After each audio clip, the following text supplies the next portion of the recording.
What's going on? It's your dog Art Man the Great. We're back with another boxing conversation. Yes, we're having that conversation about boxing. Look, Errol Spence versus Crawford.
Oh shit, my bad, family. Oh, let me restart this shit.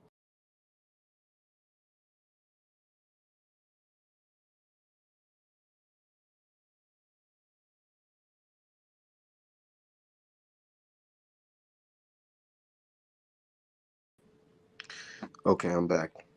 Yeah, man. Fuck, what was I talking about? Yeah, Errol Spence versus Crawford. Um, man, I just got off the phone with my dude. We were just talking for like a good 30, 40 minutes about Errol Spence versus Crawford. And he was telling me things to the effect that he's going with Bud because Bud is like family and he's from Omaha and he's from that region. But he feels like Errol Spence is just but he was being honest, he was saying I'm rooting for Bud just because, Bud's from that region. But he feels like Bud's a crafty fighter, but he thinks that Bud is too small to fight against a guy like Errol Spence, who's naturally bigger than Bud Crawford. And I said, man, ain't nothing wrong with picking Bud Crawford if you feel like he's gonna win, or if you feel like that's your hometown guy. But just be real, man. Don't act like ain't another possibility that Bud can't get broken down. Broken down, Bud. He gonna get broken down. And a lot of people talking funny on Twitter and Facebook. And Facebook groups be funny as hell. Talk about how Bud Crawford he's gonna need to see optometrist after this fight. He just might, man. Because Errol Spence a different type of dude, man. He's a dog. Errol Spence is a dog. But Bud's a dog too, so that's what makes it a good fight.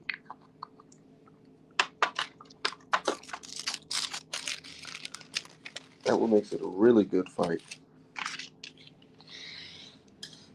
I'm gonna send this link out and let my people know we on here live talking this boxing shit real quick. Hold on.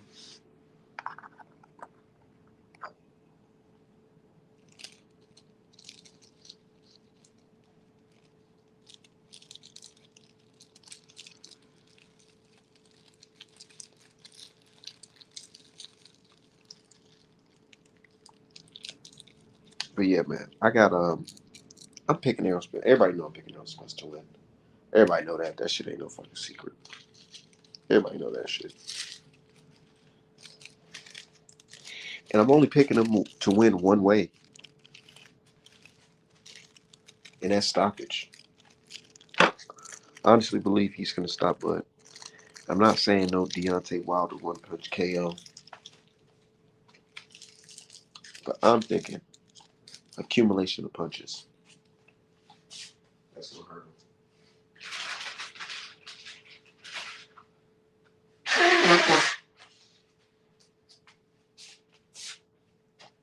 It's gonna be accumulation of punches, man. I think Bud. I just honestly feel like Bud's body. He can't really hold up to that type of pressure.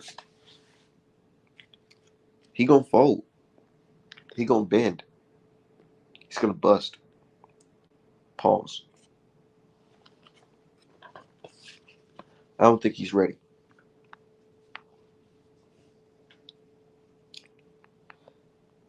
Now Errol Spence. Earl Spence definitely he can't take Bud for granted. He definitely can't.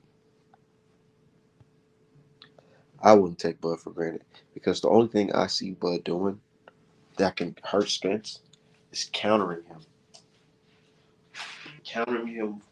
with an uppercut.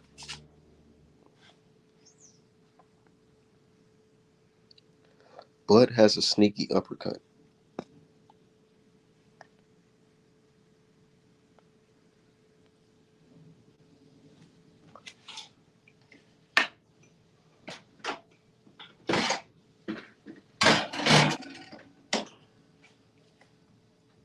He definitely does.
Hold on 1 second, y'all. Give me 1 second.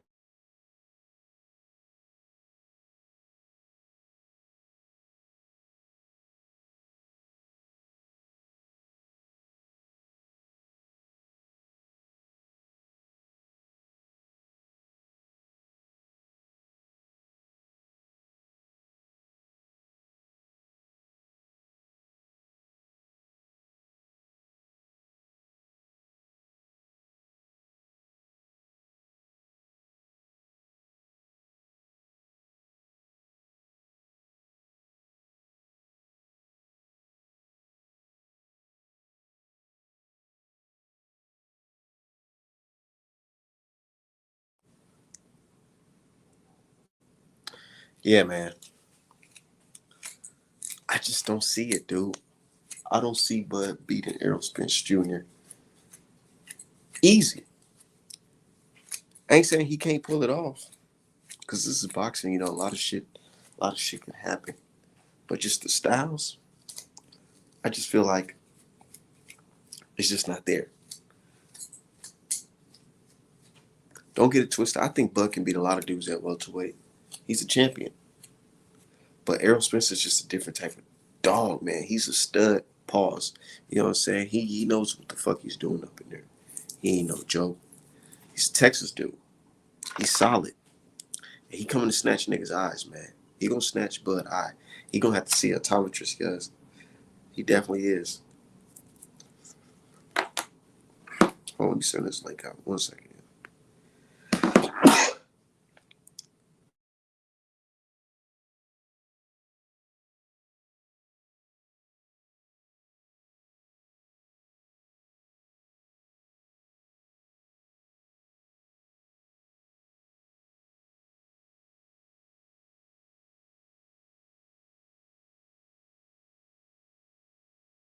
So what's up, Art, man? Shout out to you, man.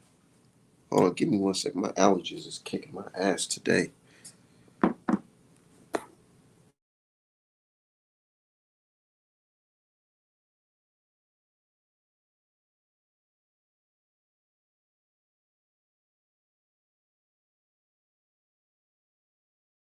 Yeah. But yeah, you know, Errol Spence, he's a dog, man. And you know what got people fired up? Errol Spence, he know how to really get his fans fired up for real. He dropped that shirt where it looks like a shark. It's like rolling up or something, rolling up Bud in a paper. Now that's some funny shit. It's so crazy. I was thinking about something like that, but I was like, nah. When it comes to my illustration for this fight, I'm like, nah. I gotta keep it neutral because I don't want motherfuckers trying to say, oh, Art Man is biased. Look, he's selling anti Bud merch. He's trying to hold the black man down. All the other bullshit. You know what I'm saying? Niggas, I hate. That's one thing I hate that people do when it comes to me. Whenever I'm talking about a fighter that's black and I'm critiquing him, you know, or making a joke about him, folks want to hit you with the, oh, you see, Art Man, he's not really down for the struggle. Look at him hating on another black man. Nigga, shut up.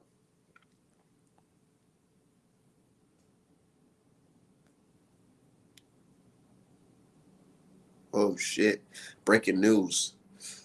Eddie Hearn, told by Eddie Hearn that he will be making Devin Haney an offer to challenge Regis Prograis for the WBC Super Lightweight World Title after Prograis' defense against Zorilla next weekend. Haney will be ringside.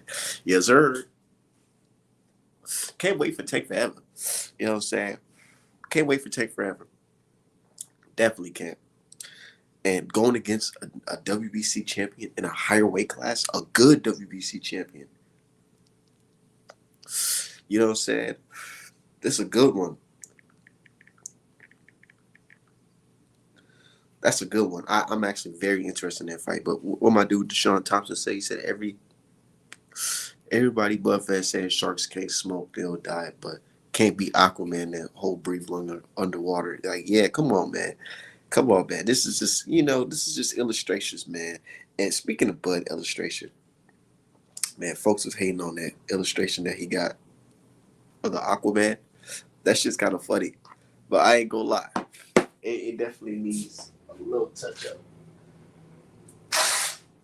Honestly, I feel like the whole Aquaman thing is kind of stupid. Like, he could have been somebody else. Like, it didn't have to be Aquaman. How about, like, it could have just been you on a boat with a motherfucking what's that thing they try to kill Moby Dick with? You know what I'm saying? One of those with the little arrow on it.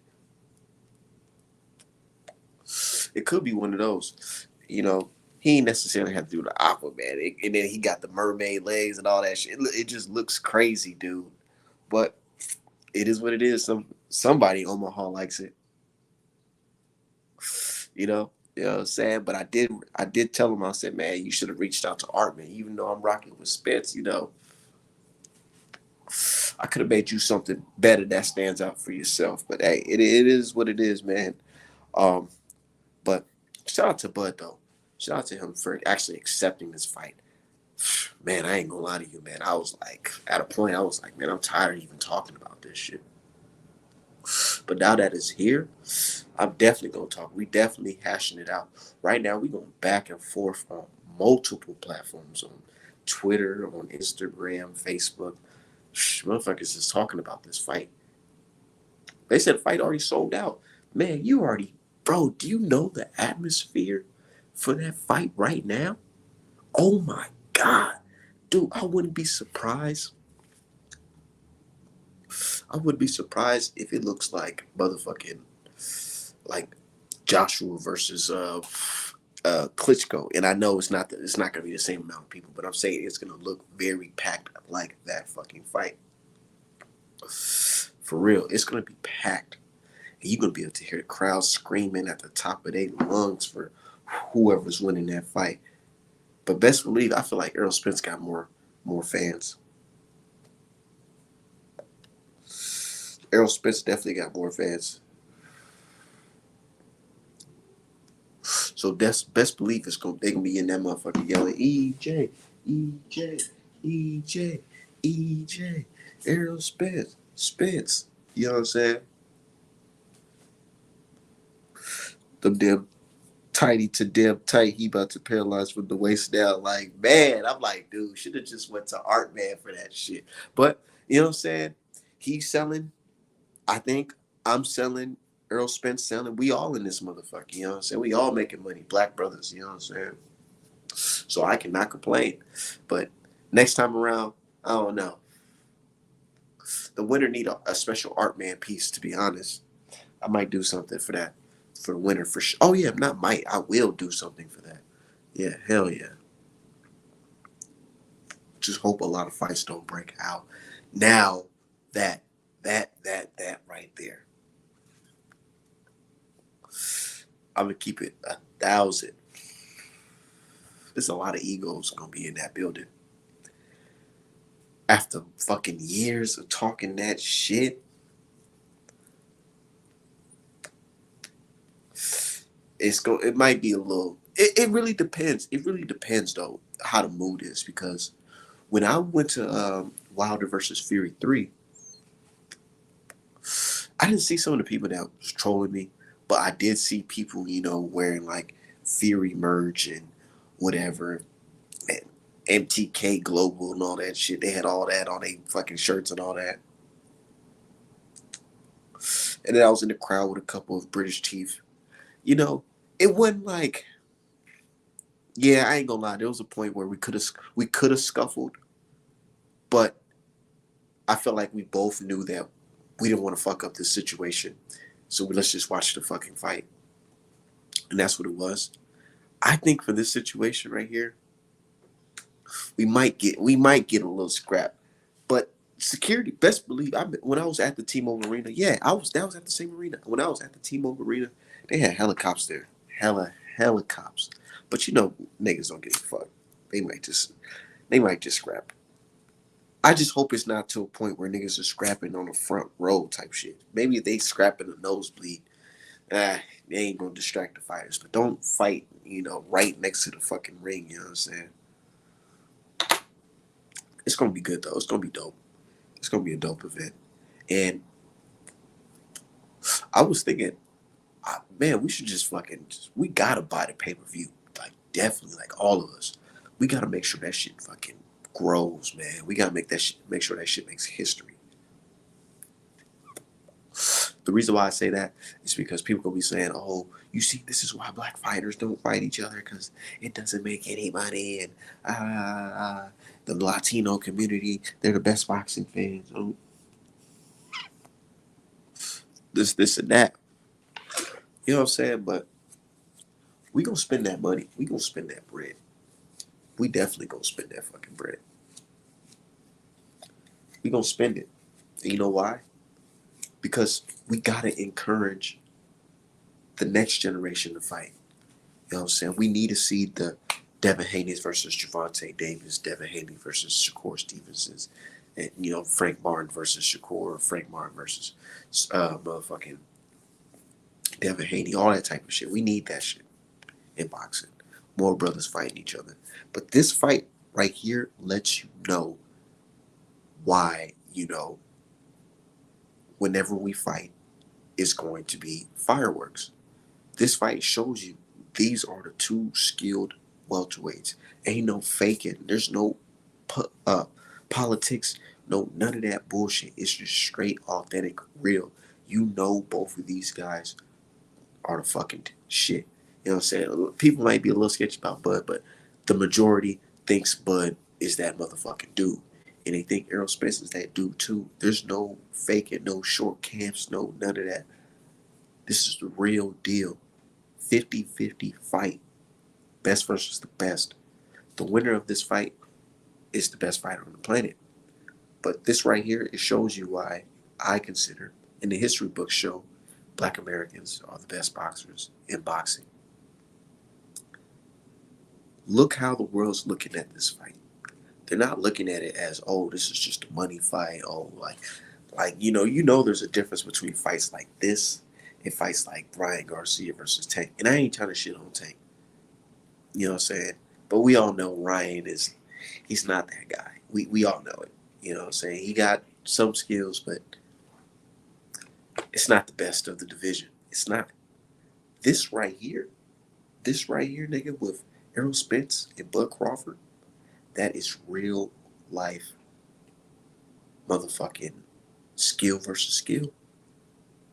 IQ versus IQ. You know what I'm saying?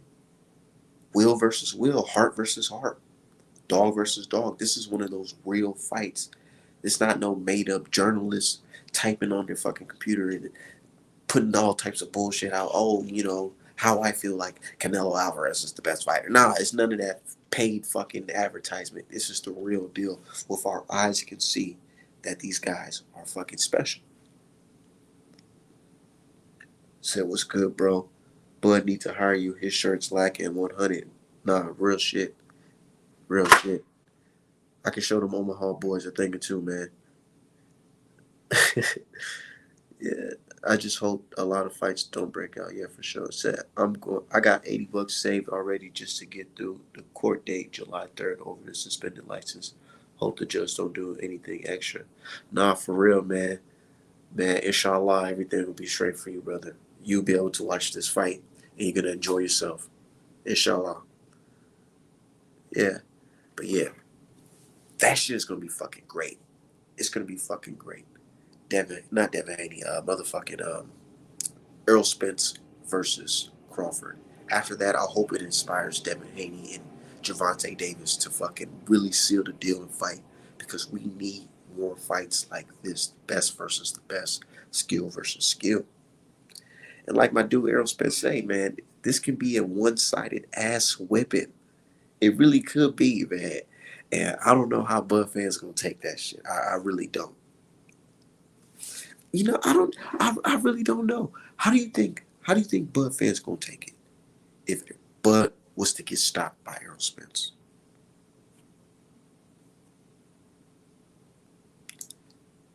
How do you think that would go?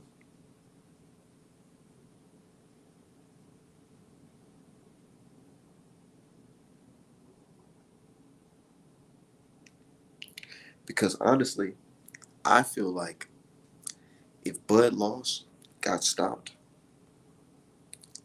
niggas gonna be in their feelings. Niggas gonna be mad. Oh, if it wasn't for, Errol Spence he really a middleweight.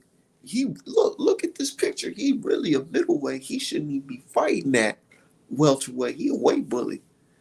Bud just got in the division. I can hear some crazy shit like that. And don't look at me crazy, because I know Bud fans gonna say some crazy shit, because they were saying some crazy shit to defend that Avanesian fight. Let's keep it 1,000. They were saying the most craziest shit.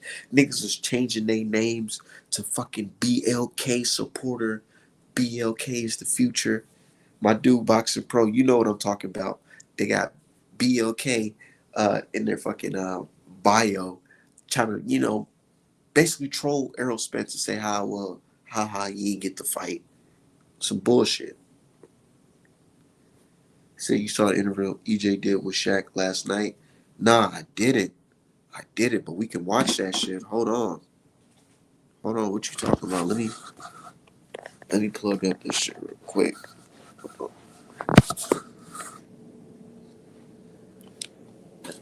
But I seen the tape of Errol Spence. Errol Spence in the gym, man. I ain't gonna lie to you guys. I'm gonna keep it 1,000. Errol Spence is looking kind of big right now in the camp. But that's not necessarily a bad thing.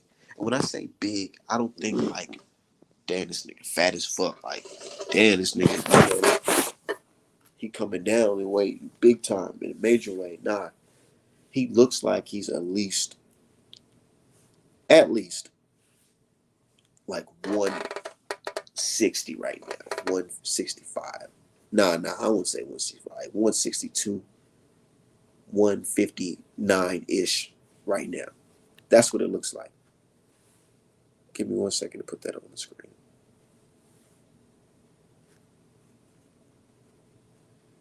Yeah, said, "All right, man, come on. You really expect them to give EJ credit if he wins?"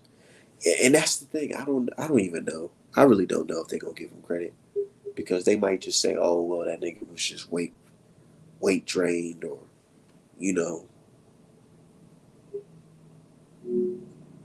Nah, but I ain't see that interview with Shaq.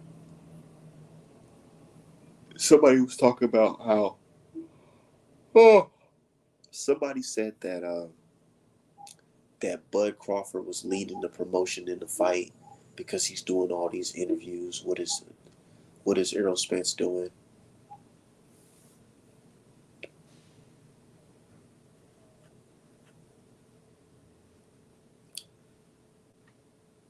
What is Errol Spence doing?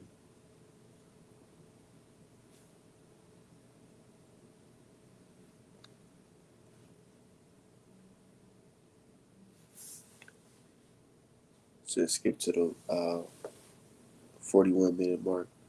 I'm about to do that right now.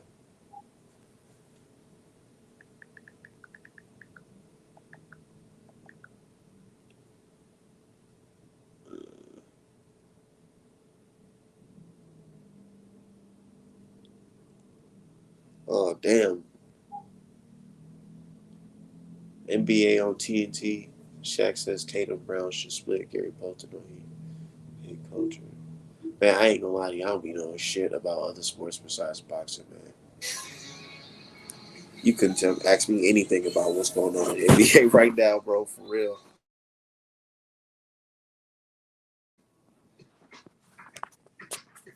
Okay.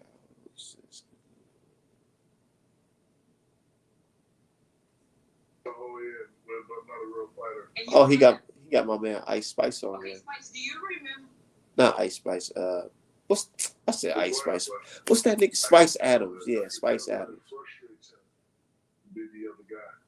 See, when me and Gary had that conversation, I ain't never been the other guy in my life. Right. I'm not about to do it now. So, people talk about there's not egos. There's always egos. When you go from 2-1, it's cool. You go from 2 to 2, and then 2 to 3, and then 3 to 4.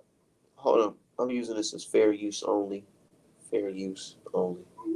Like that affects you. It really does mentally. Because I went from number 50 to number 1 and stayed at number 1 for a long time. Then when I was in LA, they tried. Too, by the way, you were robbed. You won. You can't Spice, NFL, I'm NBA, we're athletes. I've always thought boxers and UFC guys were the greatest athletes in the world. You ever get nervous before a fight? Especially like when you fight a guy that you know can fight. You ever get nervous, making mistakes? In the locker room, I'm always nervous, but it's like controlled nervous. It's not like I'm just now starting out and I'm about to get in the ring and fight. I know what I'm capable of, so I'm nervous because I care about the fight so much. But once I get in the ring, the bell ring, all the nerves go away. All right, here go the real question, Earl. What took so long? How come it took so long? He said a real question. Nah, that was a good question. Was you scared? Who was scared? Somebody was scared. Just negotiations. Okay. You know, he was trying to get, the most money he could. You know, my side was trying to keep as much money as we could. Yeah, So it was just an ongoing. Yeah, it was a tug of war. It was an ongoing tug of war. Do you think about, like we were just talking about, how this is going to be the thing in Vegas? Everybody's going to be there. Like it's going to be star-studded, the celebrities out, everybody. Do you ever think about that? Like, okay, this is about to be an event. I definitely thought about it. That's why I pushed for this fight so hard. And I feel like this is a beyond legacy fight. This just like Sugar Ray Leonard, Tommy Hearns, Alex De La Hoya, Felix Trinidad. Like, it's one of those fights. It's a big fight for some people. It's an awesome fight. I feel like this is the biggest fight of the decade. This is bigger than Manny Pacquiao and Floyd Mayweather just because they The was skill a lot set. older when they fought. If they would have fought when they younger, then that would have been a humongous fight. But I feel like this is like Sugar Ray, Tommy Hearns, Sugar Ray, Marvin Hagler type fight right here. And it I hate is. to compare these instances, but when I pulled my Achilles, I knew my career was over. So my question to you is, when you were in that car accident, were you nervous? Were you like, man, I may never be able to fight again, or were you optimistic and saying, nope, I'm here, I'm alive, I'm gonna just train and I'm gonna get back? Because I ain't gonna lie, when I saw the photos of that, I was scared for you, brother. I really was. To tell you the truth, I thought about quitting like numerous times. A lot of times I thought about just giving up because everything was hurting. My hips, my neck, everything was hurt because I landed on solid concrete. Damn. Thrown from a car going 70, 80 miles per hour, landing on solid concrete. That was nothing but God. That was out of my control. Mm-hmm. That was nothing but God that saved me from the accident. But, I definitely thought, in some instances that my career was over, but, I feel like I just got that type of determination and willpower and just will myself on. I was listening to a lot of Eric Thomas motivational speakers, and, I was just willing myself on to be successful and get back to where I once was. That was the hardest part of my career, I feel like, because I did it without any physical therapy. I talked to a... What? You had no physical therapy? No physical therapy at all. I did it myself. Right. Wow. Damn. I had a psychiatrist. I talked to her like 2 times. I was talking to her because I feel like she didn't relate to me. Don't tell Shaquille that, because we've been trying slowly to get him into therapy. That's why I can't do that therapy shit. Like, how can the fuck you relate to me? They got young black. My grandfather, I don't complain about anything. I do this for my kids, my mother, my father, my family. And I'm not gonna lie, for instance, I forgot, what I was doing it for, and I derailed off the tracks a little bit. And I feel like God actually, I got in a car accident myself. I feel like God bumped my head and was like, hey man, get back on the tracks. So now I'm on a straight and narrow, and I got a third chance at this. So when you fight an opponent, I know there's a tremendous amount of respect, but are you guys friends off the record? You talk to each other, or is it like, nope, I don't like you? I saw De La Hoya and Shane talking one day. They were talking like they were boys. So my question, do you and him communicate? Y'all friends, or is it like strictly, nope, I'm going to knock your ass out when I see you? Now we actually got each other number. The reason why this fight actually, I feel like it got made because me and him started talking to each other, FaceTime with each other. You had to get this fight done. Me and him, we're not friends, but it's just a mutual respect. Once I get in there, I'm gonna try to kill him, of course. But it's just mutual respect. It's like that with a lot of people. Like, I respect them. We could be friends, but at the end of the day, I'm gonna try to hurt you. And even my friends, I feel like if I fight one of my friends, I'll probably try to hurt him more than anybody else because you don't want to lose somebody you gotta see every day. Yeah, true. Yeah. Damn, You you know he both talking you about both have Charlo. fought Kell Brook Oh and Sean man, Porter, right? So do you then look and know how you fought him and look at how Bud fought him and say, okay, this is how I can, you know, get over on him because of these styles? No, you don't do that. No, okay, he fought a broken Kell Brook. Okay. Kell Brook was already broken before he got to him. I broke. I mean, Golovkin broke the left eye socket. I broke the right eye socket. We already broke him up once he got to Terrence Crawford. He was already done. Mm-hmm. So I mean, I don't even look at like even like just like Sean Porter. Sean Porter wasn't the same after he fought me because Sean Porter actually had a fight after he fought me where he didn't look even remotely the same, and then he fought Terrence Crawford. damn, that's some good shit. Hold on.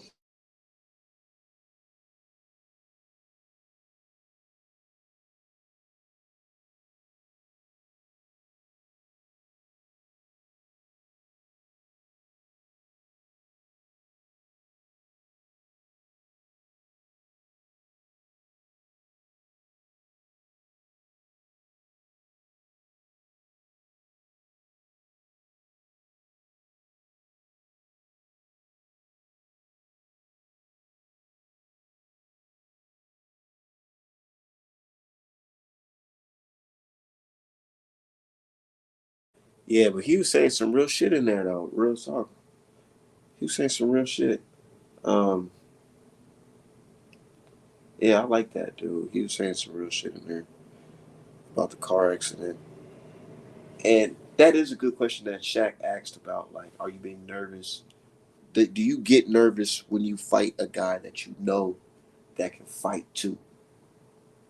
And that's something I feel like that doesn't get talked about often because it's different when you know, man. Come on, y'all. I don't know if y'all been in fights or whatever, not necessarily boxing matches, but like just any altercation or just street altercation. You know when somebody, when you're capable of doing something towards this person, and you know the level of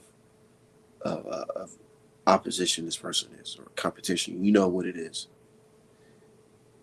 and you know the difference when you fight a real thorough dude that you know that can bang like you. It's different. It's way different, and it doesn't make you scared, but it makes you think like, oh, I really gotta be on my fucking P's and Q. I definitely gotta be on it because if this guy gets over on me, he gonna beat my fucking ass. So I gotta whoop this motherfucker's ass.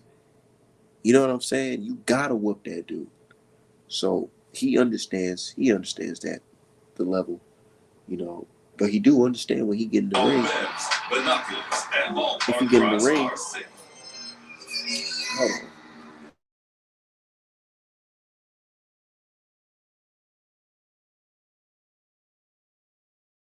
He knows if he gets in the ring with this dude and he hesitates, he can get fucked up in there. Yo, what's going on? So with the gang. Shit, not much. We just talking about this Errol Spence versus Bud, man. Yeah, I was listening. I was listening to that interview. I didn't catch that. Earl be saying some hey Earl a beast. He definitely was saying some real shit in there. Um, I respect that dude. And let's be real, Kell Brook was broken when he fought Bud Crawford. It don't matter if you in shape or not, bro. Your body is not meant to take that type of damage. So you going back down in divisions years later while you up in age. Then wasn't his first wasn't the fights before he fought Bud, didn't he fight them at 154? Like Yes, the yeah, yeah. that's a lot to ask for at that age. And you see Kell Brook build. It's a big dude, like you know what I mean? Like 147 ain't easy to make. Kell Brook looks so fucking like veiny in the third, in the fight against Bud. Like you can see veins and shit. Like that shit wasn't natural. I think he had that good doctor in his corner too to help him shred that shit because ain't no way you can get down to But 147. that's why when he got tapped with a jab, it was over. You know what I mean? Like his body probably was depleted from that shit, bro.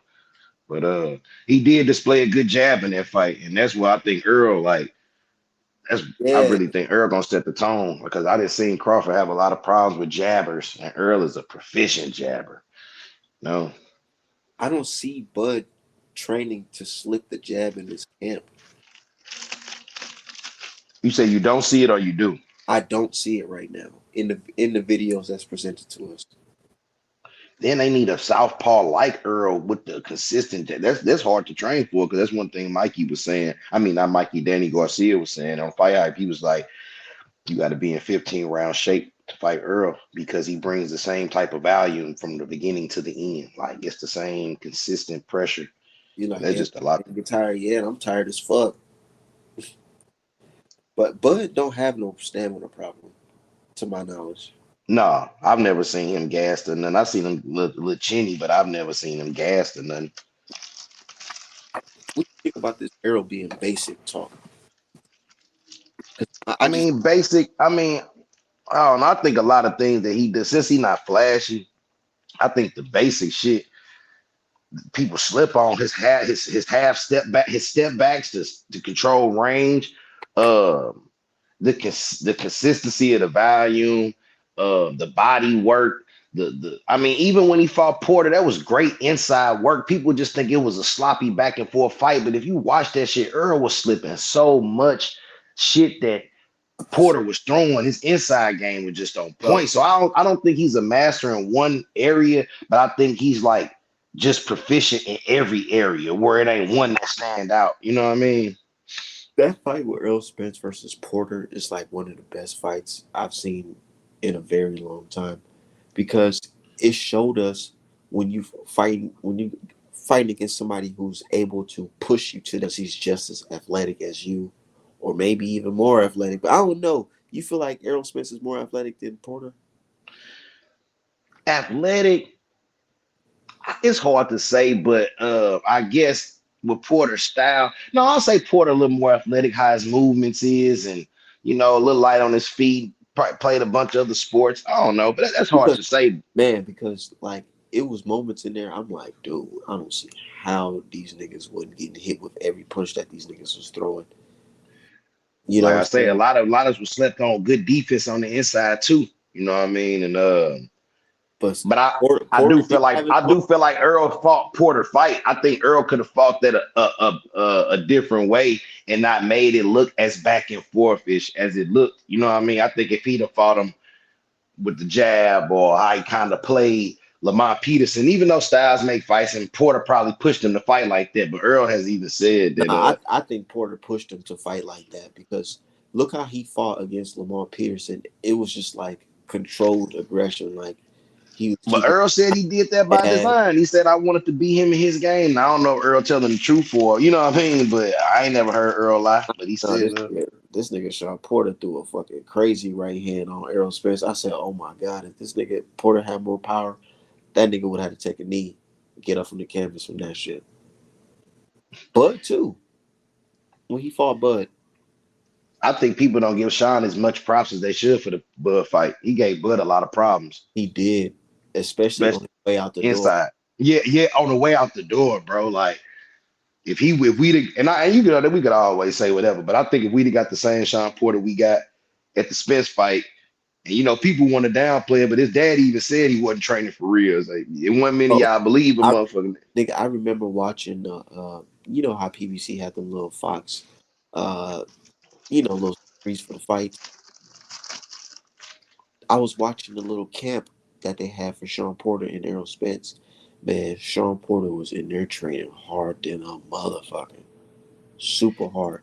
His pops yelling at his ass, grilling the fuck out of him. And this when they was writing Sean off. I don't think Sean And had they the same demeanor towards Crawford as he had in that Spence fight. he Like did a you say, little he bit. on his way out the door with this fight. I feel like he could have got off. Porter could have got off on Bud if he would have fought Bud right when he wanted to fight him, which is immediately after the Errol Spence fight. But he said, nah, he had to wait till that dude get fucking mandated or forced And I down. think Sean I think Sean is a little fan of Crawford, like a It's a weird friendship, but I think he kind of admire him a lot. Like the way he talked to him, the way he be reluctant to speak against him. I don't know if it's the friendship or I don't know if they're just Porter who he is, but seem he don't got the gripe that he got like he had He don't. towards Earl. Earl was driving Porter, him on his clothes and shit. Earl was Porter's driving that respect, man. Porter's respectable, but he don't like Errol Spence. I know he don't like Errol Spence. Right, exactly. You That's what I know, was saying. Yeah. he will keep it respectful, but you know he didn't like him, especially when he was grilling his ass up in the in the press That's conference. where I felt it came from. He was driving him on his clothes and everything. He I was like, just like, oh, Earl, the in-shape Street Fighter is what got. Because that straight nigga, the fuck up. he said, "All right, I'm gonna show you an in-shape Street Fighter." He was on business from round one to the fucking 12th round. Like, god damn, that was a fight right there. Yeah, Um, what? with Bud though, Bud could have stopped him worse if the pops would have allowed it. He could have. Yeah, I mean, I get mad at the stoppage, and we could put, retrospect what should happen. But in real life, if that fight would have lasted another round or two, we probably would have been scraping Porter off the ground, goddamn. I mean, instead of him hopping right up, you know what I mean? So Yeah, I because wasn't mad at his pops for doing it, but I could see somebody walking away like, man, get the fuck on. Like, take me out on my shield, nigga. You know what I mean? But you don't from want to see your son getting scraped. from rewatching that fight, I seen that what did Porter up was he couldn't take them body shots in them last couple rounds that he was in there. Oh, and them motherfuckers were thudding too. It was Like, he punched he punched. I remember he punched Porter like right in the dead center, but like you know that I don't know what it's called, but it's right on top of your abs and right underneath your chest, sternum. right in the middle. And that when he hit him with that shit, I seen it in Porter's face, like, oh shit. And No, then he that's spoke the to same. That's damn near like the same spot where Charlo hit Rosario and Rosario with. That's a hell of a. I playing football, got hit with a helmet straight to that spot. Took me off my feet. I couldn't get up for. My yeah, wind was just out of it. It just take everything out of you getting hit right there, flush. yeah, I played football when I was younger too, and that shit I got hit right there too. And that man, I felt like I couldn't breathe. I was like, And when I saw when dude what's the dude we talking about Charlo fought the champ he Rosario. beat Rosario, man, that was exactly how I was on the ground when I played football. Like, you know what I'm saying? Can't even get yourself together. Fuck getting up in 10 seconds. I can't get together, period. You know? That's some scary shit if you think about it. Nah, It def- definitely is. it I definitely. know. I see you like the shirts, bro. I see you do. You do your shirt thing. What you think about the designs? What's Oh yeah, going on? and that's what I wanted to talk about too, man. I ain't gonna lie. I had that idea of the shark eating Bud, but I was like, nah, I ain't gonna do that. I ain't gonna do that because I already know that's what's his name, Lane. And he went in there and he did it. And I'm like, yo, he did a good job on that. But then when I looked at Bud shit, the Aquaman, I just said like, man, this look like some. I can get this at Yeah, big at the big flea T market up the in the street. flea market. You know what I'm saying? The Slauson swap meet or some shit somewhere, nigga. Trader's Village.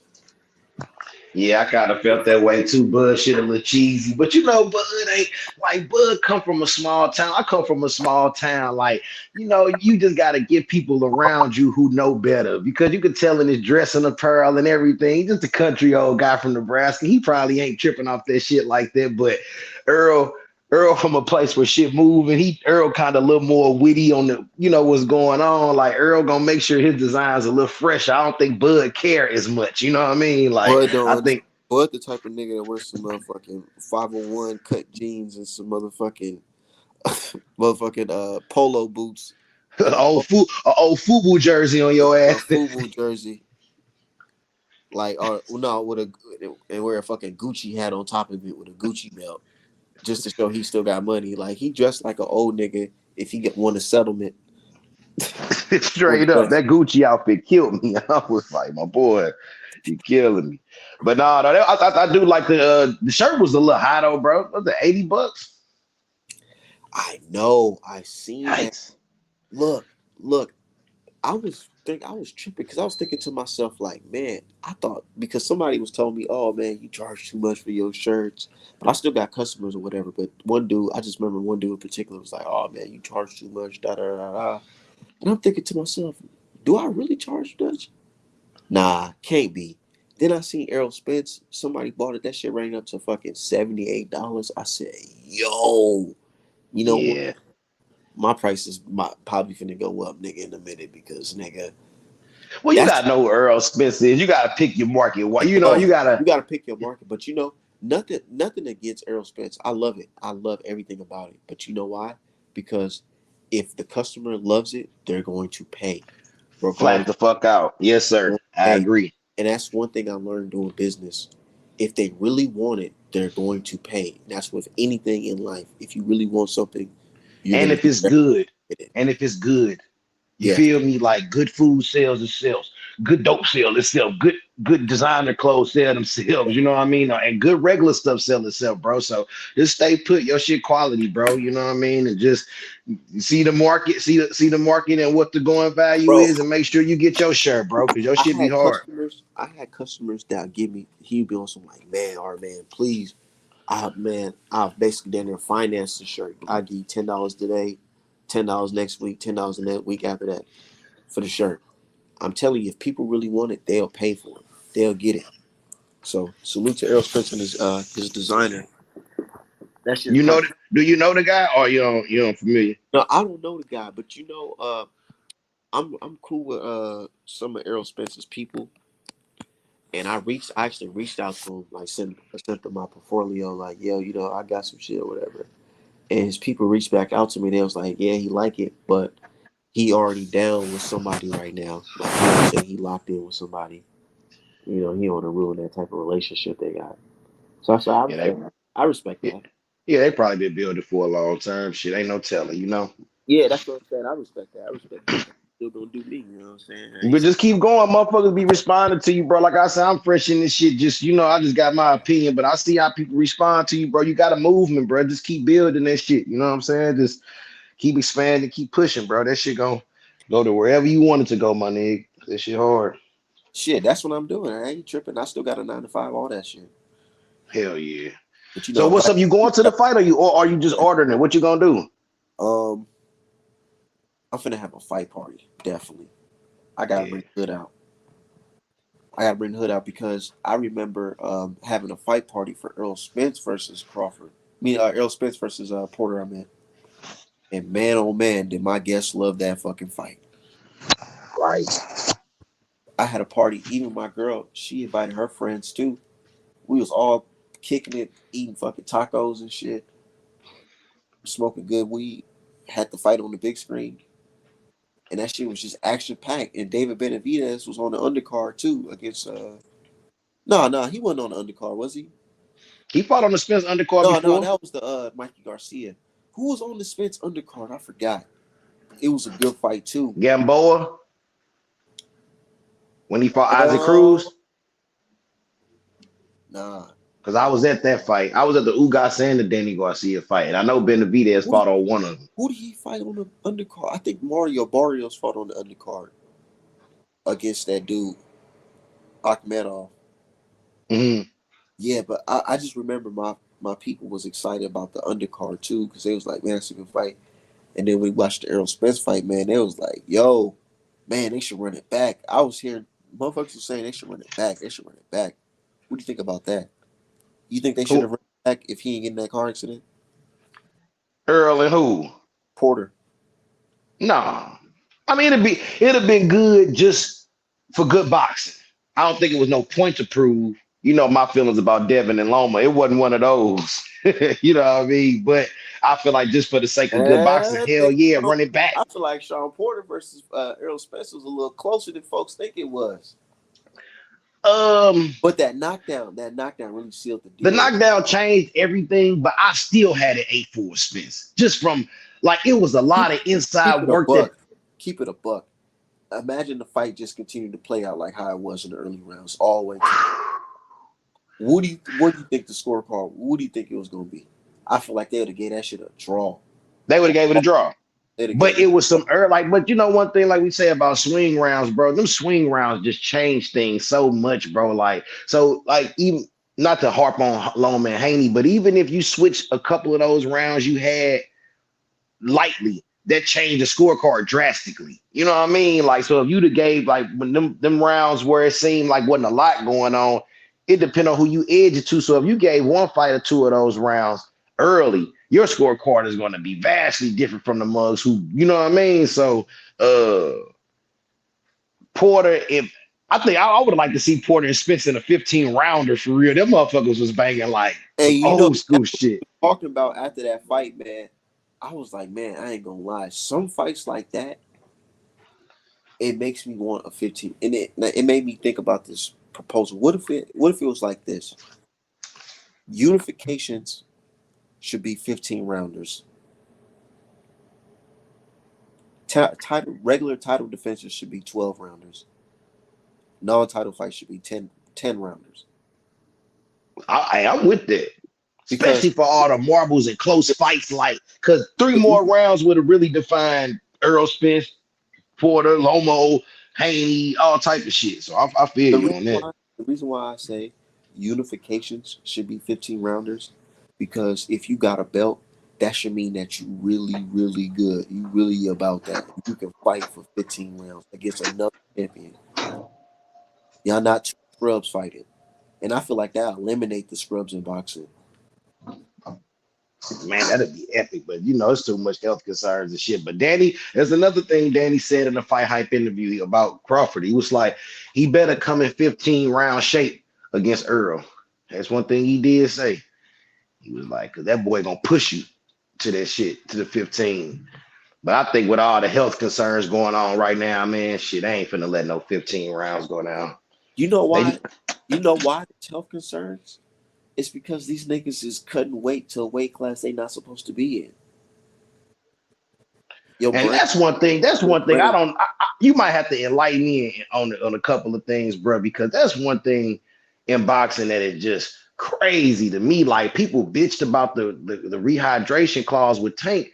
How much is Ryan supposed to come in weighing, bro? Like That's if you what don't, you're not supposed to even be in this weight class, nigga. And right? it can be said about Devin Haney. And that's why I'm like, man, you should just go up to fight Regis at 140 if you can't get that Javante fight right now. Don't even stick around for the rest of the year. Just dip. Fight Regis. Man, health wise, I'm all. I don't know, you cutting in and out. My bad. You hear me? No, what you say? I said, that just with what you were saying, like you gonna get hurt messing with one of these strong 135s who naturally there, like a Tank or Shakur, while you straining yourself to prove a point. Like, and so going in the fight progress, I ain't mad at that. Like, if you was going to fight somebody else, like I'd be tripping, but you know what I'm saying? At 135, too much to wait, go get the champ at 140. That's gonna be epic. You think he beats progress? Yeah, I think he can, most definitely. And it's not going to look like Lomachenko versus Devin Haney.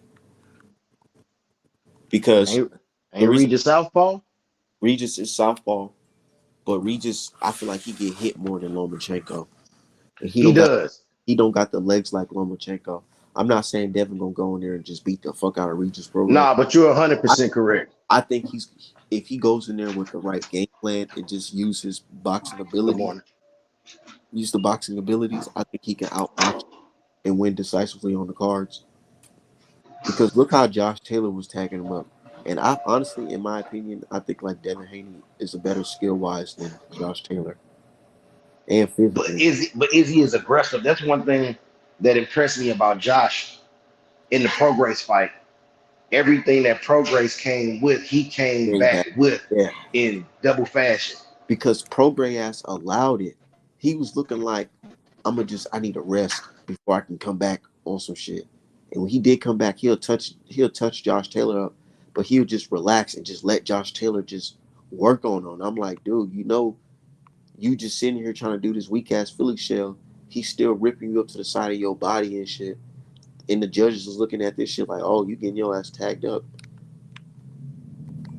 You know, when you're American, if somebody's pushing you up, if the foreigner is pushing you up, or you're the foreigner, and the hometown guy is controlling the distance and pushing you up, and you know what I'm saying, fighting in the inside, making it look like a rough fight. They gonna roll with him. Hometown advantage or not, I had Taylor winning that fight, but like Me you say, too. when you make it rough and you make it close, who you think on, you know what I mean? Who you think gonna pull it out? But now that made me ask you how you think Josh gonna beat Lopez, or do you think Josh gonna beat Lopez? I think Josh Taylor, man, with that fight, it's really like I don't know really how that shit's gonna play out in my head because we got two guys who's coming off terrible performances, right? And I feel like they're not where they want to be in their career for real. So the whole mental aspect is gonna be different. But I do think Josh Taylor got this chip on his shoulder, like nigga, you so fucking annoying. I'm about to kick your fucking ass.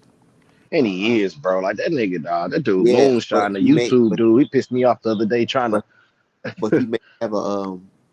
he may have a disadvantage thinking that I'm just super superior to this dumbass kid and walk into some dumb shit and make it to a fight that it's a Teofimo fight. You know what I'm saying? You getting close Yeah, and Teofimo hit you with this crazy left hook and you get your ass fucking. You know, I ain't saying you gonna get stopped, but you might fucking drop because the kid can't punch. just that power. Is that power up at 140 though? Shit, enough to swell Josh Taylor eye up. Yeah, I agree. And That's why it was hard for me to make a bet. I was about to make a bet. That's why I asked for your opinion, but the bet wasn't no real. I didn't see no room for me to get no that payday for real okay. because So what I'm thinking, honestly, my bad for cutting you off. What I'm thinking, no, honestly, you good. what can happen with this fight? It can either be a one-sided ass whipping and make this dude fucking mentally just quit, probably retire, Right. or it could be a Josh Taylor trying to make this shit. Fuck it, I'm gonna bring it toe to toe with your ass and show you that you ain't shit, and get caught with some crazy shit and lose on points to this nigga Tiafimo by a close decision. Can't see it. I can't see it. I Yeah. can't see T.O. winning by a decision. I just can't The see reason it. the reason why it won't be a decisive decision. Right. Okay. I dig it. It'll just be like, oh, you nigga, you should never touch the canvas type shit. So if you had to make a bet, what would be your bet? Or would you leave that alone? I'll leave that alone. I wouldn't bet on it. That's where I'm But at with I it. wouldn't bet on it. But if I had no choice to bet on it, I'll say Josh Taylor wants to ask. Facts. But Josh Taylor, he do get a little sleepy in the mid rounds, man. I saw that against Jack. I ain't seen it in no other fights. What about the fight against Ramirez? Um, yeah, I think Ramirez a dog though. You know, I think got dog in him. Let me just say that. Pardon me, bro. Uh, he did have some lapses in, He in that did. in that fight with Ramirez. He definitely did. I think Ramirez got some dog in him though, but Josh that just show. Taylor, and then one thing too, I don't know if you noticed, Josh Taylor's kind of big right now. Yes, he is. He always been big to me, like for the weight class. Not only has he been big, but he's big and he had a long layoff, and he had his own little personal mental problems going through. Can't forget the nigga was just banned from the country not too long ago. Had to give up some belts. For what? That slipped past me. Josh Taylor was banned from the country because he was in that Kinahan squad. You didn't know Hey, that? that shit. I mean, I knew he. I didn't know that was the reason he lost. I didn't even hear about him being banned from the country. I knew he had some involvement, but why is he allowed in the states then? If it, I mean, he would be on a Fury type level if it was like that, wouldn't it? Man, It's probably levels to this shit, huh? he probably told the truth under oath. Probably Nigga, did the Bob Earl first day that shit came out. He probably was on some. Hey man, I ain't gonna lie. I took 750,000 from the man back in. You know what I'm saying? Blah blah because blah. think about it. Tyson Fury still ain't off that list. Josh Taylor just got off that list. How you get off that list? They don't How just you, let. They don't just say, "All right, nigga, you off. It's been long enough." and Ben Davison is a fucking trainer, and he can't come over here. And he Like, what can't did you come do? on. So what did you do? Huh? Gonna be deep. Oh, okay. Now one bet I did want to ask you about. Why do I have Derevyanchenko tapping into the Triple G Derevyanchenko and knocking Munguia out in my head, bro. Like, I Derevchenko don't. just got his ass kicked by Adonis. He may not be the same. But Adamas is a beast, though, to me. I don't think Jaime coming like that. I see a lot of lapses in Jaime defense to where I think a mug like a Derevchenko could hit him. But he did look terrible. Adamas did beat the shit out of him last fight. That was he worked him. It really depends on the type of Derevchenko show. We like to think that fighters come back on some like Mortal Kombat shit. When you lose, Yeah. your health bar will regenerate. Nah, it's not that. That nigga probably broken right now. Your man But said that on the chat the other day. You don't get your life bars back. you don't. Unless you I don't know. And that's why I'm thinking with Errol Spence too versus Bud, that man, Errol did take a lot of damage in that car accident. Is he 100% for real like he telling us he is, No way. or he just putting, and that's what made, one thing that made me No think. way. I went back and watched Danny Garcia versus Errol Spence.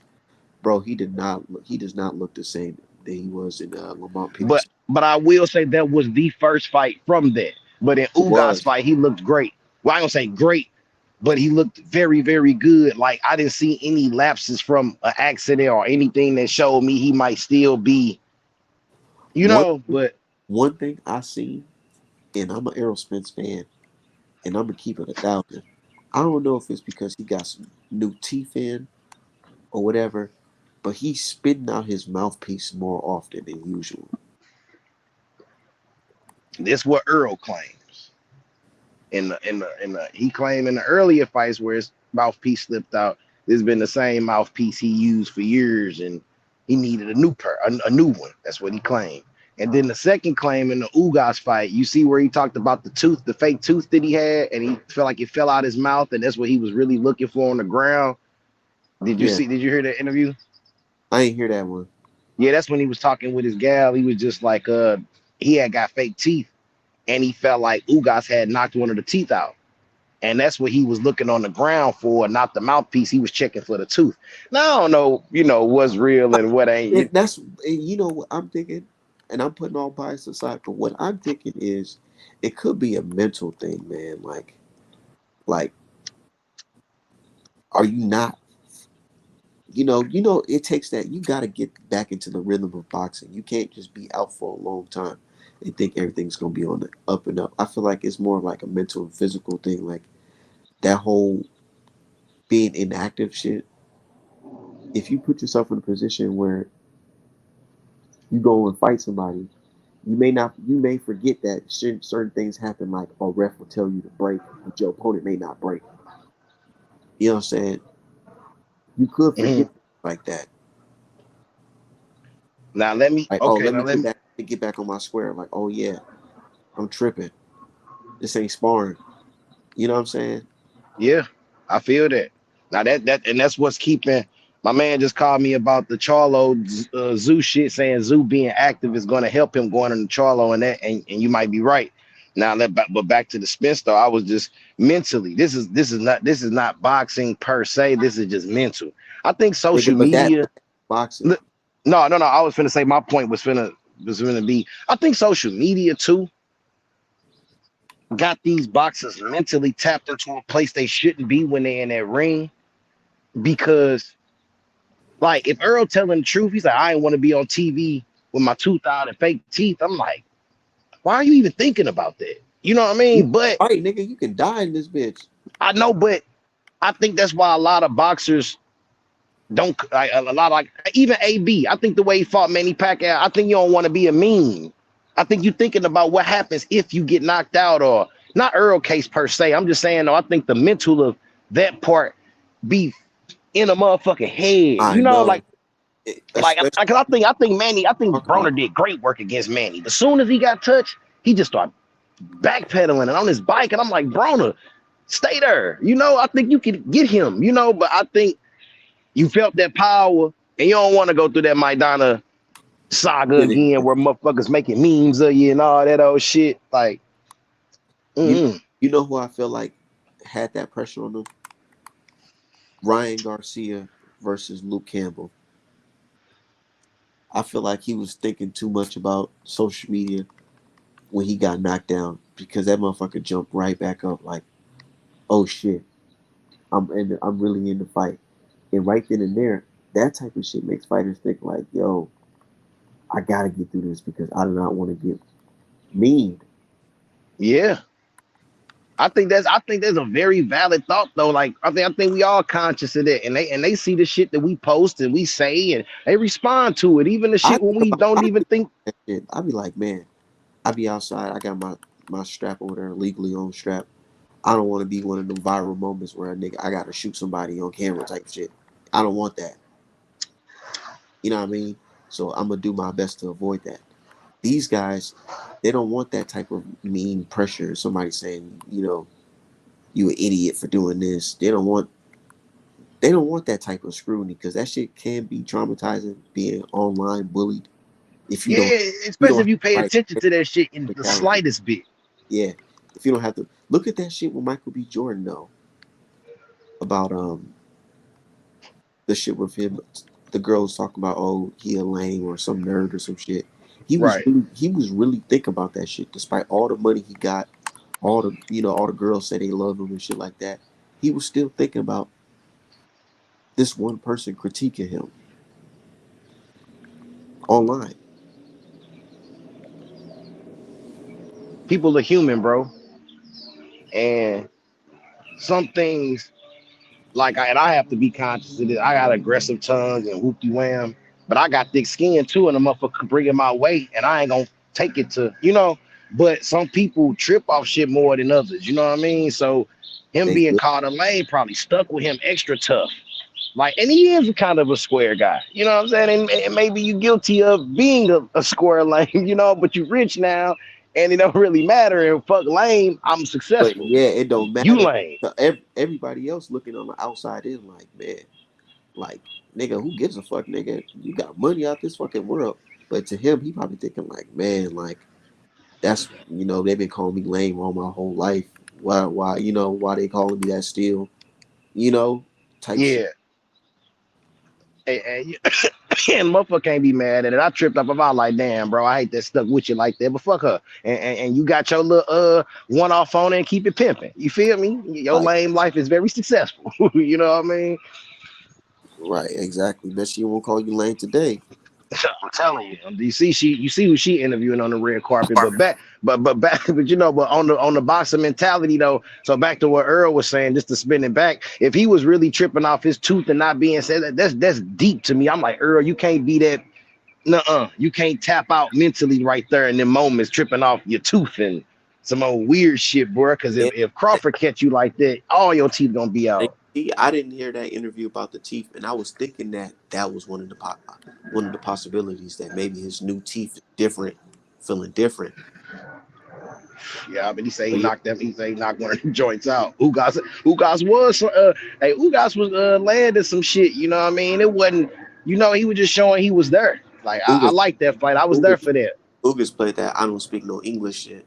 Me no understand English because he knew if I can get one off on Earl Spence, he might even though they might take a point away or whatever, his ass still gonna be loopy, and I And can protect capitalize. yourself all at all times. Shit, the ref ain't saying nothing yet. Shit, let me get this off. But the ref did say break. But he could have been like, "Oh, I don't understand English. I don't I understand." don't. Did the ref really say break though, or was it just kind of a Yeah, the ref did say okay? All because right. we reminded back that was everybody main argument. Now, if you go watch those videos on YouTube, seeing Errol Spence get hit, you'll notice that it's always covered by some music or whatever. Errol Spence Right. just stop in the middle of the fight and just say, "Oh, let me pick my fucking mouthpiece up." It was, "Oh, this nigga break because my mouthpiece did fall out," and the ref said break. But And I guess as I'm there judging off the crowd reaction, the crowd didn't boo as if it was a dirty move. The motherfucker was like, oh shit. Like it yeah, wasn't no, oh, this nigga did some dirty shit. Cause I don't think most people heard break neither. Like, cause they would have been reacting in a negative way if, I don't know. Maybe, I don't know. Maybe it was too turned up. yeah, Maybe I was too turned up. it Shit. was too turned up too. Yeah. But yeah, he got him with that shit. But That's they what's put the damn break when Bud got caught by Mean Machine. He just got caught. And Do like you think Ward that? said, Do you think that huh? was a knockdown or no? Yes. Yeah, man. And I didn't seen turns get hit. This is my argument with everybody. I've seen turns get hit by people who probably A shouldn't have hit him, or they hit him so hard that I like who like Hank Lundy got a lot of work in low key before he started getting pieced up. He hit him with a lot of things.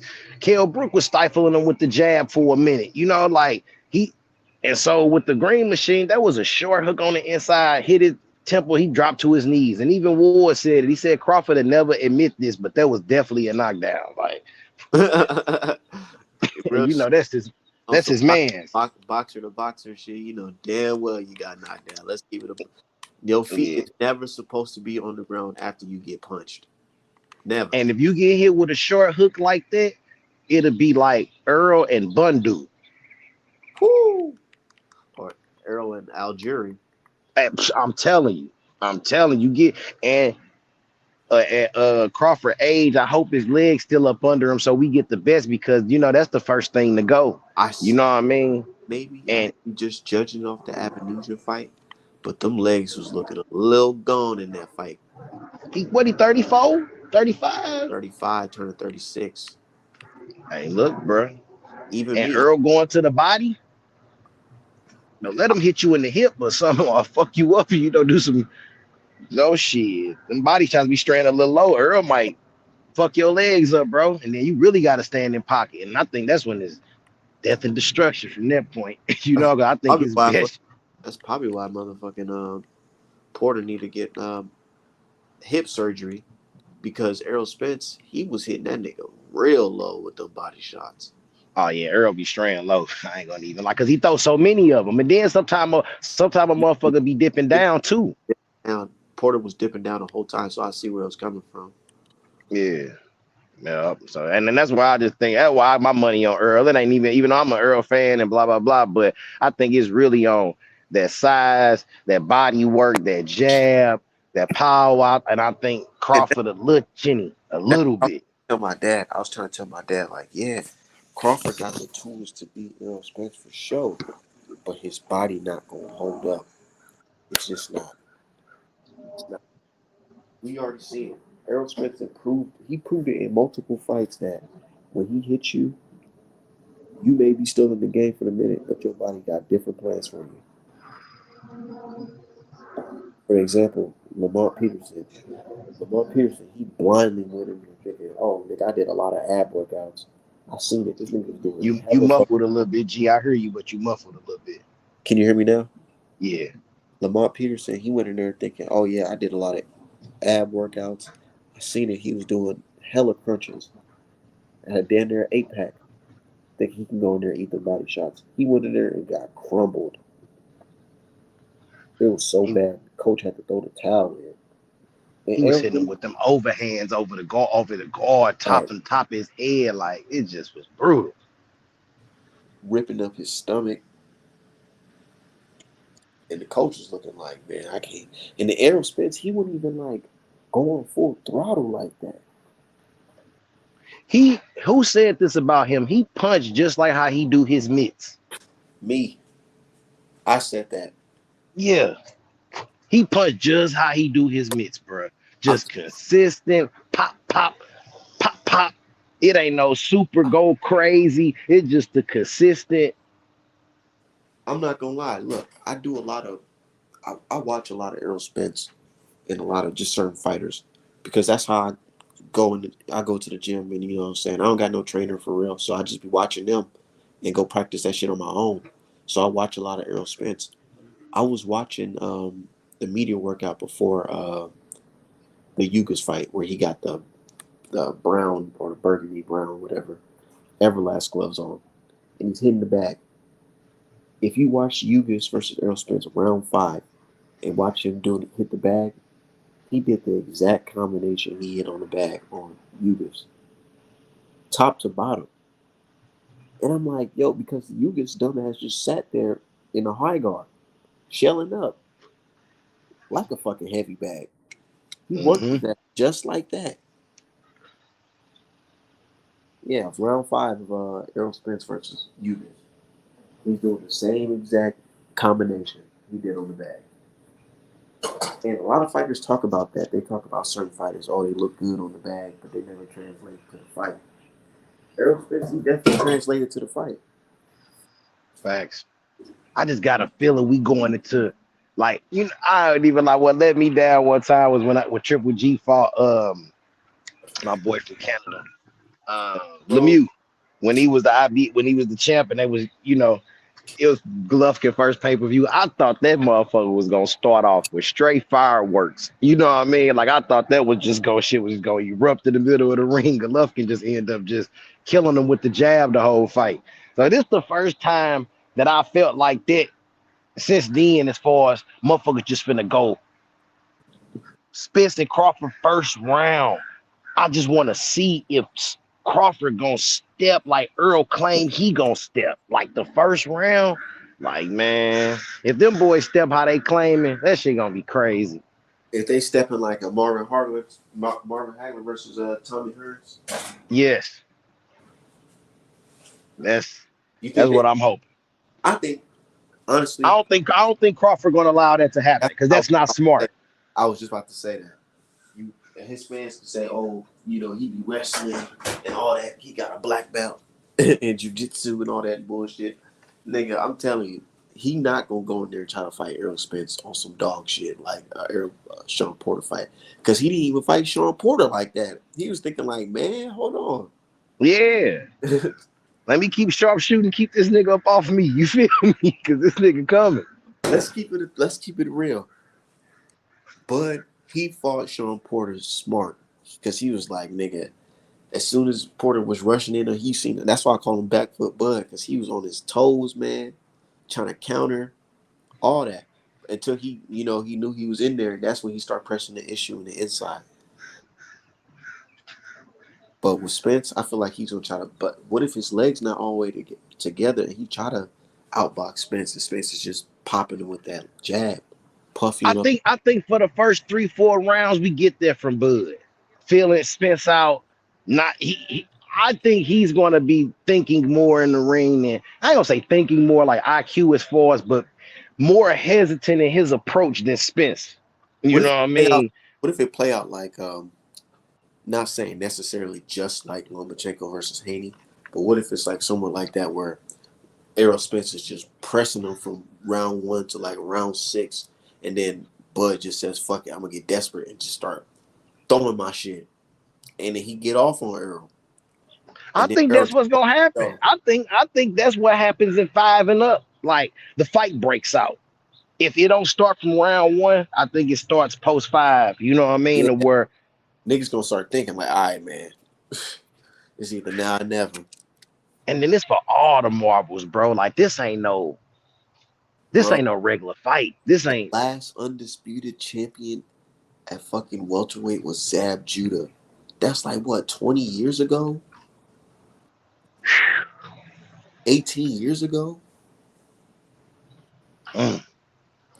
And just the magnitude of the two undefeated fighters going for undisputed, and both they styles kind of contrast. And you feel me? The puncher, boxer, the slick, it's just that the nuances, the trips around it just make it And, is what it is, bro. and Like I folks, said, I was just tweeting this morning. I damn near can't believe this shit next month for real. and I'm making my folks get mad at me when I bring it up, but I have to bring it up, man. You got to bring race into it, because these brothers right here, they match it. They're both black, skilled, strong, naturally exactly. athletic, naturally gifted. It's not no Canelo versus Billy Joe Saunders. No, nigga, Yeah, the best yeah, versus the fucking best, and you know it's the best versus the best. Not because yeah. they tell it, because you know it with your own eyes. No marketing schemes, no tricks, no narratives, just the whole world know this, bro. That's why it's crazy for real. Not That's why it's Ryan Garcia, he got this monstrous left hook, nigga. We know that shit could be done. You know what I straight. mean? Yeah, It's not no shit like that. It's 50-50. yeah, He man. got That shit go. Hmm. so at the end of the day you lean it towards Spence. Spence 10th round knockout. Same here. 10th round knockout. Yeah. It gets ugly. I think it might get ugly early, bro. I'm gonna bet the knockout between 7 through 12 on the bet shit, but I'm also gonna bet a security just on the knockout period, not no round, just the knockout period. So that way, if the shit end up happening in the fifth, I What won't be what too mad. what state you in? I'm in right now. I'm in Cali, but I'm in Missouri. Man, there ain't no fucking sports betting out here in Minnesota. Yeah, I be having to drive to Illinois, but it ain't far at all. You know what I'm saying? So I drive over there. You can either place it on the app, or they got a couple casinos over there. You Yeah, know what I'm saying? I want And for real, I'm gonna keep it always real. I be betting for the homies who ain't in the states. For real, motherfuckers be sending me bread, and I just make the bets for them, and they know I keep it honest. I don't do no faking. Like shit, we win, we win. If we don't, fuck it. You know what I'm saying? So shit. yeah, I did that too. My ass ended up losing every fucking bet. I bet Charles Martin was gonna knock out Ortiz. I put $50 on the line. Man, I put 500 on Loma, dog. What? Yes, bro. That's why I was so adamant in my attacks. You feel me, yo? So I went hard in the paint. And my other homie sent money up. We went hard on him, bro. Like straight up. Oh, Yeah, that we was mad the motherfucker. When he was piecing them up in that 11th wall, I was the happiest man on earth. You know, I'm sir. like, get I this thing know, out of here. I know, yo. Look, I had a couple bets on there too, but I don't usually bet cash. I was betting like, my birch, but it's still cash at the end of the day. Yeah. But I was like, man, I think that because I explained it. Lomachenko, he is very accurate. He's very accurate. And I'm thinking, man, if Devin don't work on him and get him out of there, there is a chance that he can rally up late, which he always does. And that's what he did. But And but you know what Loma don't got? Loma, what pardon me for interrupting. Loma don't got no killer in him. Like, and that's what just it just you don't have the kill. I don't know if it's your amateur background. I don't know if it's your spiritual beliefs. I don't know what you got going on, but you should be in kill mode. Like when he fought Coleman, he looking for the side for the judges. You know what I'm saying? I mean, for somebody to throw the towel in. Like, what the fuck is you doing? you Like, know what I finish think that job. you know why I think he didn't do it? The reason why I think he ain't do it because Richard Comey was still in there and he knew he can get countered and look crazy if he get dropped or get knocked off balance. But let me ask you this, bro. Do you think a Jamel Charlo is gonna rock a man and stand back and look at the side to say, are you gonna throw the towel in? Nah, he gonna fucking kill him. That's what I'm saying. You ain't got it in you, long. And for real, dog, that's what's so trippy about it, Art, bro, is watching that fight alone almost made me not drop the bet on the knockout because I was like, I saw the lack of killer there, and then you want to cry after the fight, talking about something your son text you 7 times, talking about bringing the belt home. You ain't had it in your mind for you in that 12th round. You I feel me? Like, know. And then y'all can't use the language barrier excuse when it came to what he said about that 12th round. Nigga, yeah, you never go. Maybe that's an amateur thing to you, but you never go to a motherfucking champion's backyard and say you giving up the 12th round because you felt giving like up the you 12th won. round. Then what was your coach? What was man? I needed somebody to channel a man Stewart up in that joint. Knock this This is that motherfucker out. Haney Pop said. He said, "Nigga, we won 2 fights against Loma because Loma did he ain't win that appeal." Damn.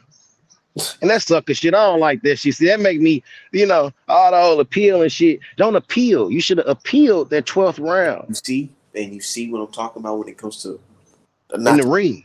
do too much about the Wilder versus Fury, but you remember how folks was like, why he ain't just go to the commission and and complain and say that Fury did this and Fury did that. I said, nigga, because it don't work like that, nigga. Once it's already said and done, it's said and done.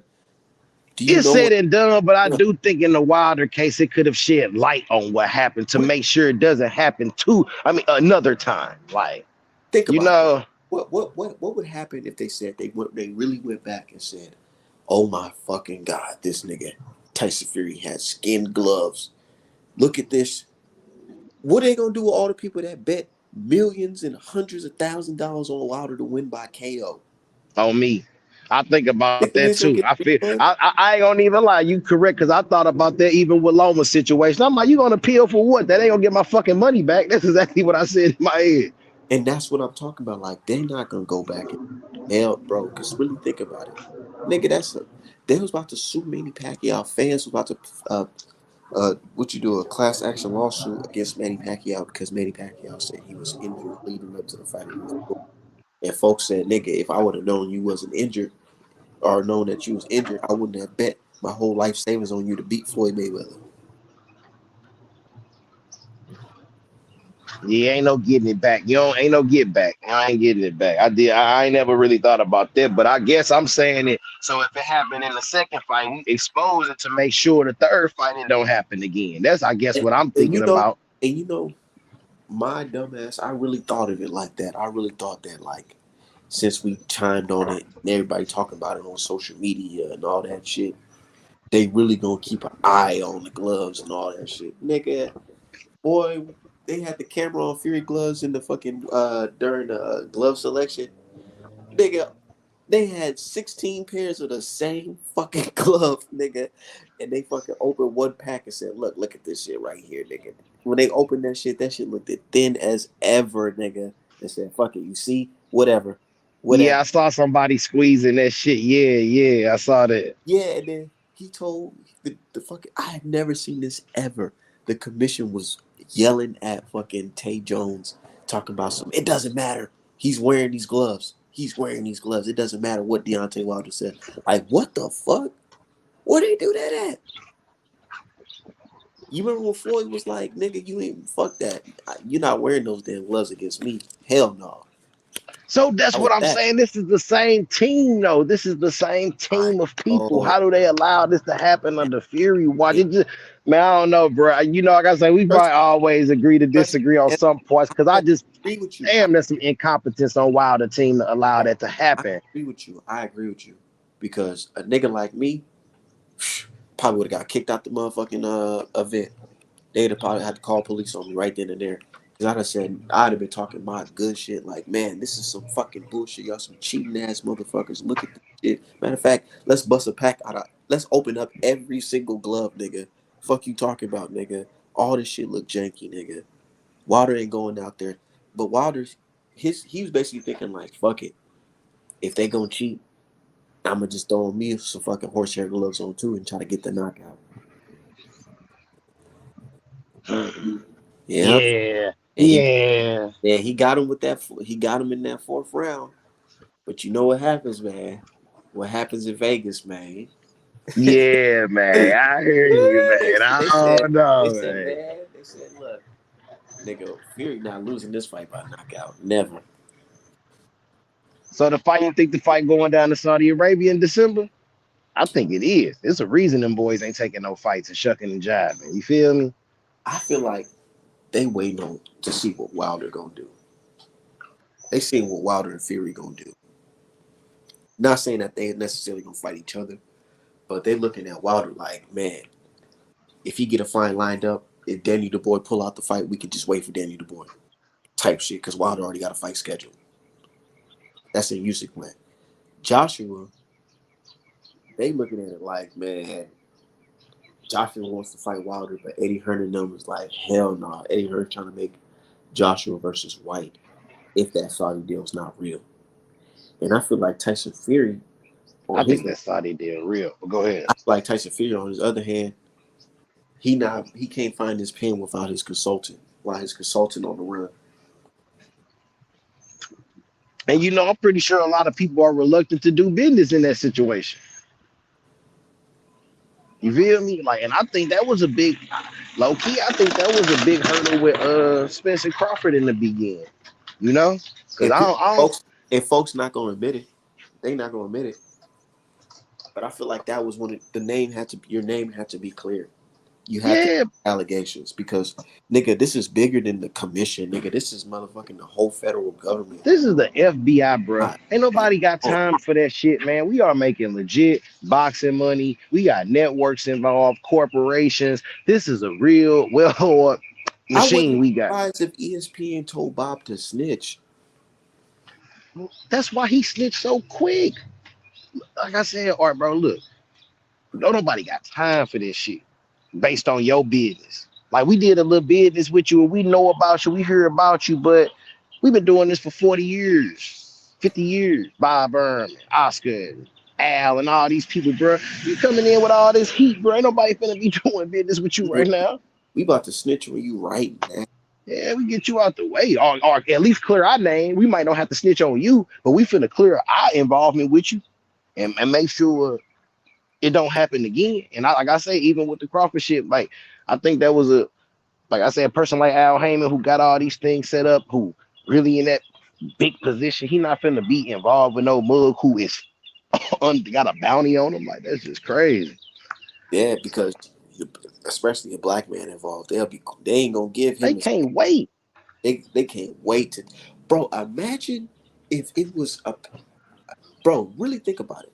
Really just think about it. Imagine if PBC. It was reported that PBC, Al Hemmings PBC, gave Big Meech $5 million for consultant fees for Deontay Wilder in the fight that Deontay Wilder's accused of cheating in. Imagine the type of press that would get. Man, that go back to the Obama Trump. If Obama did half of what Trump do, how it would be blown up. You know what I mean? Like we can't do what they do straight up because they can't wait to bury us for this shit. Like you say, if it was somebody like that, man, it'd be on front page news every day until it's solved. You know what I mean? Till they got something to show the people. But this dude, it don't even get talked about. Like I say, Yahoo had to write an article about it when the WWE tried to get Tyson Fury for a pay-per-view and couldn't get him over here due to visa issues. Other than that, I had not seen one major outlet until Bro, recently. I just saw the NY post something like 2 weeks ago, but that's because the trial coming up and you can't avoid the conversation. But in the beginning, I saw no boxing scene, nothing. nothing, nobody say nothing about this. It's just like that was crazy. That's how you know, boy, that dude kind of somebody for everybody just to Say nothing. say Y'all ain't say nothing. nothing. Y'all ain't seen nothing. Y'all ain't heard nothing. And it's crazy because it's like, how y'all gonna say y'all never seen nothing or heard nothing, but y'all was just praising this nigga and saying how he's such a good thing for the sport of boxing. That's crazy. And how Crazy. everything just think if somebody look like you say compare the trip. Just think if somebody like they say Big Meech was fucking with Al and he get in trouble and all of a sudden PBC gets shut down in one day.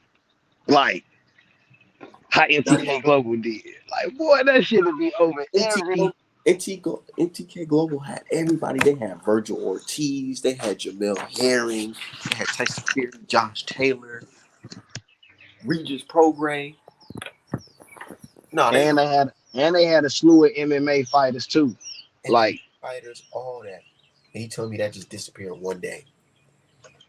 yeah, it's finna go down. But like you say, if there was somebody with our complexion, bro, it should be front page news. But it's finna hit the fan though. Like you say, they can't avoid the trial that's gonna come up, and They can't Bob definitely gonna be telling. because they said Bob Arum's testifying. If He he's still got to, Lord willing, he's still alive. They say he testified because that's what he agreed to. and then he damn near has to, bro. Like you do have a $4 million play with this man.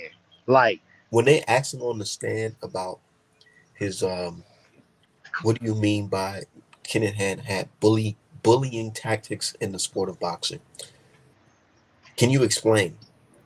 I would love to hear his answer in that. He probably just gonna But tweet. but Bob is a Harvard educated man. He Bob is going to say the right thing without having to say too much. You hear me? We ain't finna get as much details from a Bob as you think. You know what I mean? Bob can got put lawyers out on top of lawyers. He'd be in there on some man. I plead the fifth. But I ain't saying he will. I'm just saying he's smart enough to know how to say things without saying them. I don't think he going. I think it's other people that's gonna throw him under the bus. I don't think they gonna be able to put Bob in a trick bag like that. Like fighters. he gonna admit to his financial dealings, and I heard about him. I heard about who he was, but You think hey, Fury gonna get on the stand? hmm, You think Fury gonna get on the stand?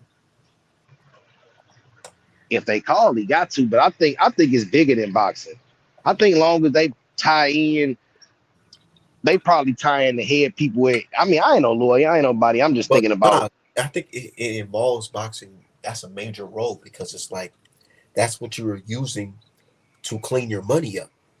I know, but it's deeper than boxing. Like that. That's like their play is so deeper, bro. Like I say, with MMA, with their alleged charges and what they supposedly involved in, boxing is a piece of what they bringing, how they bringing it to him.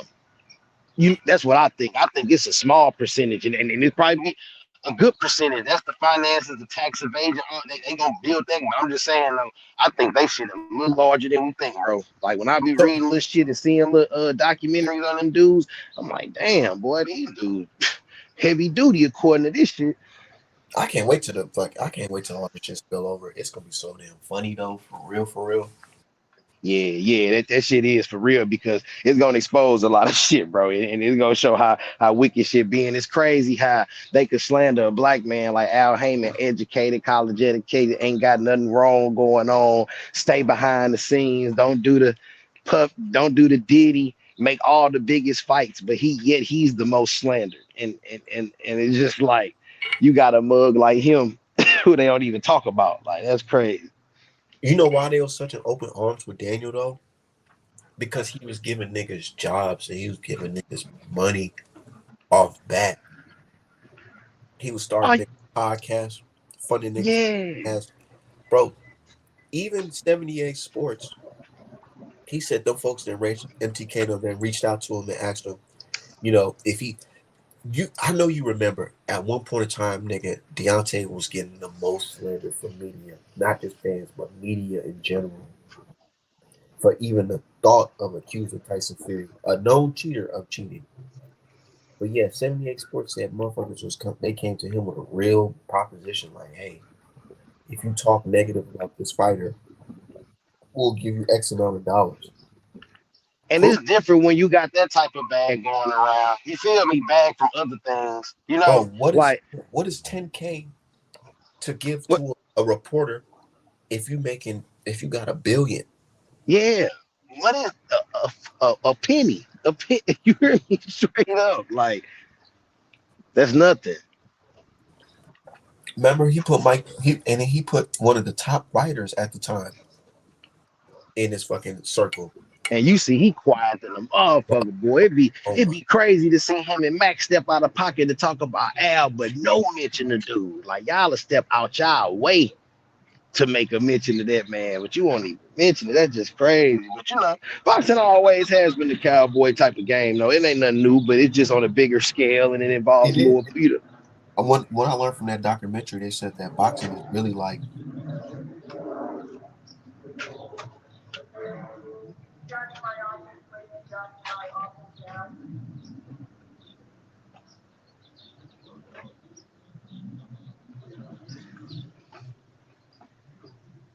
Yo.